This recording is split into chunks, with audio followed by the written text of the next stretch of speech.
Welcome to Mission Ignition, a new leadership development podcast from Catalyzer and Catalyzer Media, organized to introduce you to our team and approach to igniting leadership growth in your organization. I'm Steve Ingalls, President and CEO at Catalyzer, and we're excited to share another episode with you. That was an aspect at Uvalde. You had some very senior leaders that were involved in the tactical activity in the hallway, and you had some very senior leaders that were outside, maybe more site command or incident command kind of roles. And yet you made the point that that senior law enforcement professional, that first responder, may not be the person with the iterations under their belt. They may have the experience, but they don't have the recent iterations under their belt to be the right person in that moment in a stack someplace. And yet, we observe this all the time. There's a natural draw for people who do what you do and what Joe and I have done to run to the sound of the gun. So how is it that in that moment that we meter ourselves to move to that place where we need to be in order to be the most effective for the ultimate outcome? Because we want to solve the problem. Well, it's hard in the heat of the moment, again, to know what problem to solve. And as a strategic leader, if I can go in and solve this now, being one of the initial people to show up on scene, I'm probably going to be in the hallway.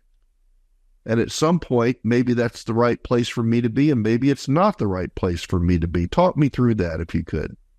Well, I think what you're describing there, Steve, is you're right. We do, by coming through, your military career as a law enforcement, you have an instinct to run to the danger, and that's natural. And certainly, I look at Uvalde from what I understand that the chief there, was one of the first. I get it, but there's also recognizing the different roles, responsibilities, and skill sets of saying, okay, there's other people here that are better equipped to handle. As a chief, as a sheriff, where can I best support this operation? And I don't know, sometimes people get caught up in maybe not wanting to look like to their troops, that I'm not the best, I can't handle. Guess what? If you're the chief or the sheriff and you've been doing that role, you're probably not the best person there. Hopefully it's your line folks that are there. I think what you're describing, Steve, is that ability, again, to be dynamic and say, okay, now it's time to shift. Even if I was the first one on scene, if I was or wasn't solving it, especially as others roll in, command and control. I look at how important that is, because as this developed, it just seemed the situation got worse and worse because of the lack of command and control. Obviously, in the first moment of responding to a shooter, you're just flat going towards what's going on. But it's developing, it's recognizing that it's time to step back. It's not the same. What's important now?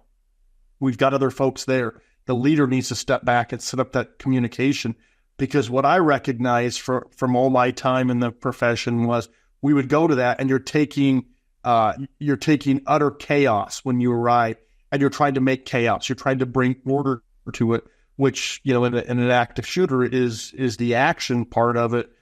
But a part of bringing some control to it is the leadership and communications.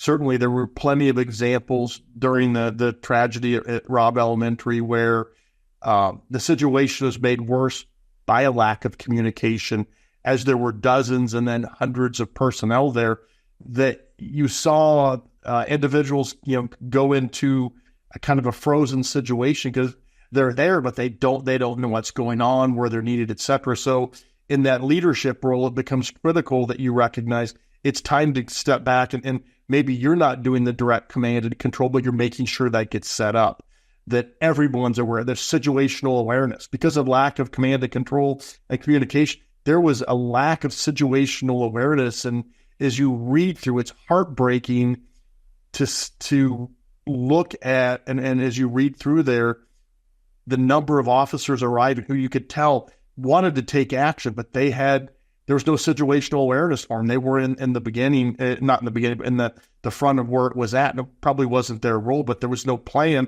So you had dozens and hundreds of people who couldn't do what they needed to do because the focus wasn't in the right places. as that unfolded, for way too long. Thanks again for joining us on Mission Ignition. We hope you'll tune in again soon and make this one of your go-to sources for plain, practical thinking around the contemporary issues you, your leaders, and your organization are dealing with. In the meantime, please check us out on our website at www.teamcatalyzer.com and on LinkedIn. Remember, regardless of what business you're in, we're all primarily in the people business. Now time to get out there and ignite some great.